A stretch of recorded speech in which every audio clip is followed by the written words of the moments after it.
Parti pour ce document.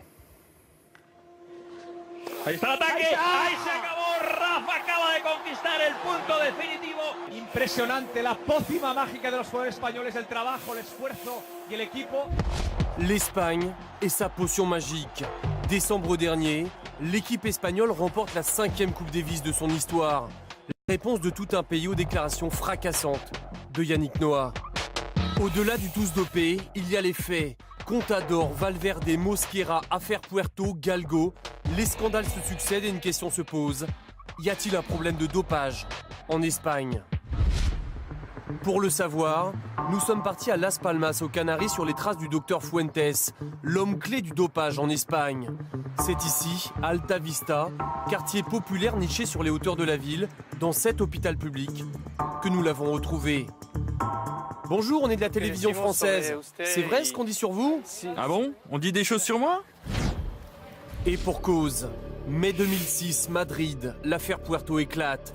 200 poches de sang, anabolisants, hormones de croissance, EPO, et des stars du cyclisme mises en cause. Le docteur Fuentes est mis en examen puis libéré, car au moment de son arrestation, le trafic de produits dopants n'est pas encore un délit. Il l'est devenu un mois après. Décembre 2010, c'est l'affaire Galgo. La Guardia Civile démantèle un nouveau réseau de dopage, cette fois dans le milieu de l'athlétisme. Encore une fois le même cerveau, le docteur Fuentes. Depuis 6 ans, il fuit les caméras et les journalistes du monde entier. À l'aide d'une caméra cachée, nous allons donc à sa rencontre. Bonjour, avec la mine que vous avez, rentrez. Fuentes exerce ici comme gynécologue, en toute impunité. Et vous? On est les journalistes français, on voudrait vous parler pour vous poser des questions. À quelle heure on peut vous voir? À quelle heure? Non, aujourd'hui je consulte. 2 minutes plus tard, un employé de l'hôpital nous ramène vers la sortie, Manu Militari. Non, vous ne pouvez pas rester là. J'ai des ordres de la directrice. Aucun accès au docteur Fuentes, ni pour une interview, ni pour autre chose. Si vous restez ici, je vous préviens, j'appelle la police. L'histoire de Fuentes, c'est incompréhensible. C'est une honte nationale. Ce type travaille encore comme gynécologue dans le public à Las Palmas. C'est une véritable honte. En Espagne, la justice est mobile. L'instruction de l'affaire Galgo traîne. Le procès de l'affaire Puerto aura lieu en mai prochain. Il aura fallu 6 ans pour juger les faits. L'enquête a été classée 3 fois par le juge, réouverte 3 fois par le procureur. Car les preuves qui figurent dans ce rapport de la Guardia Civile sont accablantes. Programme de dopage, facture, tout est consigné. Aujourd'hui, l'affaire Puerto et ses zones d'ombre continuent de faire parler. Il y a un mois, Oscar Pereiro, vainqueur du Tour de France 2006, pique un coup de gueule à la télé espagnole. On n'en parle pas, tu sais pourquoi? Parce que personne n'a les couilles de dire la vérité. Parce que toutes les vérités ne sont pas bonnes à dire. Personne dans ce pays n'a les couilles pour dire la vérité. Malgré le malaise suscité par ses propos, Oscar Pereiro persiste et signe.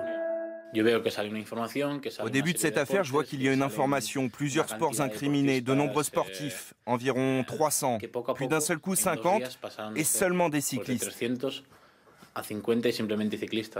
Je ne sais pas si quelqu'un essaie de protéger certaines personnes. Je ne le sais vraiment pas, je n'ai pas ces informations. Mais je dis simplement que dans l'opération Puerto, personne n'a eu les couilles de dire les choses telles qu'elles étaient. Sous-entendu, d'autres sportifs connus, et notamment des footballeurs, seraient impliqués dans l'affaire Puerto. Le docteur Fuentes aurait affirmé avoir travaillé avec 2 grands clubs espagnols. Sur ce sujet, ce responsable de la lutte antidopage préfère nous parler hors caméra.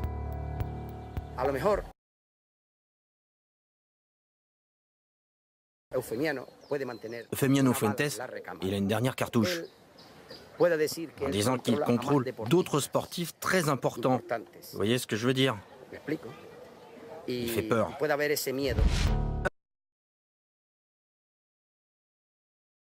Un homme connaît la vérité. Jaime Elisavetsky, ministre des Sports au moment de l'affaire Puerto. Est-ce que vous comprenez les polémiques qu'il y a sur le sport espagnol en ce moment? Je ne comprends pas. Il y a un autre secrétaire d'État il a été nommé à vendredi et il doit... oui, mais vous étiez en responsabilité pendant longtemps, l'affaire Puerto. Est-ce que vous pensez qu'un jour on saura la vérité? Le mois d'avril, je n'ai pas aucune relation avec le sport. Pourquoi ça vous gêne de parler de votre mandat et de toutes ces affaires? Monsieur Lisavetsky, pourquoi ça vous gêne? Alors, y a-t-il une raison d'État? Les champions qui font gagner l'Espagne sont-ils protégés? L'an dernier, la fédération espagnole envisage de suspendre 1 an Alberto Contador. José Luis Zapatero, le chef du gouvernement, soutient publiquement son champion. Quelques jours plus tard, Contador est blanchi par sa fédération. Pour Contador, l'intervention des hommes politiques a été calamiteuse. Ni Zapatero, ni Rajoy n'auraient dû parler. Parce qu'ils ont mis la pression sur la fédération espagnole. Est-ce que la fédération et lui ont reçu des pressions politiques dans cette affaire? Oui ou non? Non. Non. Non. Non. Ça ne s'est pas passé de façon aussi directe. C'était sur le terrain médiatique. Tout le monde parlait, le président de l'Assemblée, le président du comité olympique, le chef du gouvernement, celui de l'opposition, tout le monde parlait. Ça nous a mis dans une situation très compliquée. Et il y avait l'opinion publique qui considérait que si on le sanctionnait, c'était une injustice. Et que dire de Marta Dominguez? Star dans son pays, elle est la seule championne du monde d'athlétisme espagnol depuis plus de 10 ans. Suspectée de participer à un réseau de dopage dans l'affaire Galgo, elle n'est pas encore inquiétée. Selon la loi, seuls les trafiquants et l'entourage de l'athlète sont condamnés. Nous nous sommes procuré le rapport de la Guardia Civile. Les enquêteurs détaillent les plans de dopage prescrits par son entraîneur. EPO, hormone de croissance, et un stéroïde anabolisant appelé OR. Vient ensuite une conversation téléphonique. Pour la police, Marta Dominguez y parle du délai nécessaire à la disparition des traces d'EPO dans le corps. Pour nettoyer la maison à l'intérieur, il faut combien? Une semaine? Aujourd'hui, tu l'as fait? Oui, aujourd'hui, le dernier. Oui? 9 jours. Tu sais, si c'est 7, il n'y a pas de problème. Oui, mais il vaut mieux 9. 7, ça va pas t'affecter plus que ça. Déjà en 2006, Dominguez apparaissait dans les plans de dopage sanguin du docteur Fuentes. Son nom de code, Urco. Le nom de son chien. Depuis 1 an, la championne est sénatrice du Parti populaire et s'apprête à disputer les Jeux Olympiques de Londres. Du côté de la Fédération espagnole d'athlétisme, le cas Dominguez pose problème, comme nous le confirme l'un de ses dirigeants. Les protéger? Je n'ai pas à vous dire ça. Je crois que c'est difficile quelquefois de faire les suivis à tous les athlètes de la même manière. Mais bon, la question maintenant, s'il arrive maintenant à être positif, qu'est-ce qu'on peut faire? Parce qu'elle est sénateur, qu'est-ce qu'on peut faire? Malgré cette impunité, l'Espagne se bat comme elle peut contre le dopage. Depuis 2008, elle s'est dotée d'une agence calquée sur le modèle français. Contrairement à la FLD, l'agence espagnole n'a qu'un rôle de prévention et d'analyse des échantillons. Pas de contrôle, pas de droit d'appel ni de sanction comme en France. Autrement dit, c'est une coquille vide. En Espagne, de plus en plus de voix s'élèvent pour avoir enfin les moyens de lutter efficacement contre le dopage. Vous, en France, vous avez eu du courage avec l'affaire Festina. Nous, en Espagne, on est en train de se battre. On continue la lutte.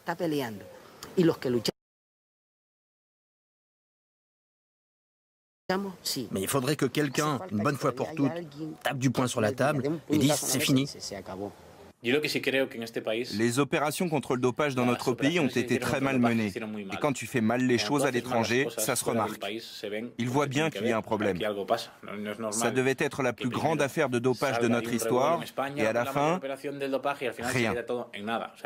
Tout ce que ça fait, c'est que ça salit l'image des sportifs espagnols dans le monde. Roland Garros, Tour de France, Euro, Jeux Olympiques. Cette année, les champions espagnols vont tenter de rester au sommet du sport mondial et d'effacer une décennie de doutes, d'affaires et de suspicions. Alors Nicolas, est-ce que du côté du gouvernement espagnol, on essaie de trouver des parades, de réagir pour justement un petit peu redorer ce blason terni ?